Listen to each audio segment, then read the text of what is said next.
this transcript is one of my favorite things that The Athletic has published. It is the oral history of how Glenn Taylor bought the Timberwolves. Mike Scherer, I'd like you to play the part of NBA Commissioner Adam Silver, who was then the Deputy Commissioner of the NBA.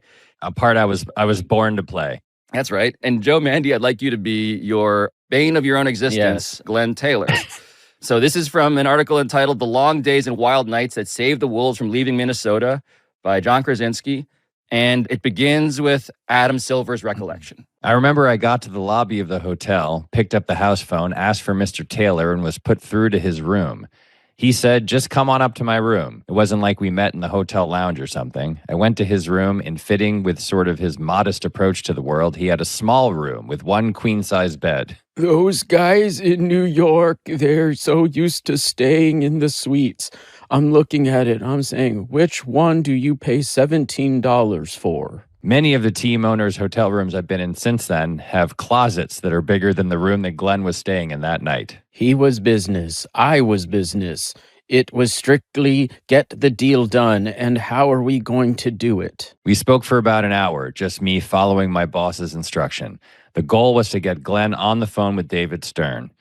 It must have been 11 o'clock at night in New York. I said, Mr. Taylor, let's call David Stern. Straight to the point, because I wanted to get back to work and get back to Mankato. I think his wife answered. I said, I'm so sorry I'm calling this late, but David told me to. He's got a good story to tell for this part of it. It's even worse what he says. He says there were no chairs and we both had to lay down on the bed to discuss it. There was a queen-size bed and a phone on each side of the bed. Nobody had a cell phone with a speakerphone on it.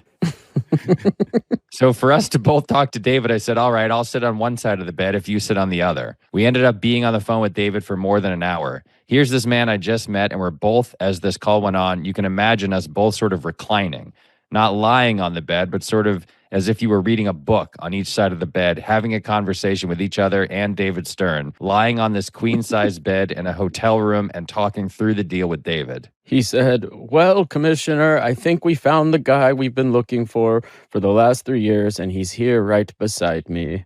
I think it began with us sitting on the edge of the bed on each side. I think I followed Glenn's lead. He was the first one to lay down while we were talking, and then I did too. The rest is history, so to speak. Wow. This was how the Timberwolves were saved. Right. Yeah. They were saved by this guy, Glenn Taylor, and a young Adam Silver in bed together. Yeah. A sort of decent proposal. A very decent, documented proposal.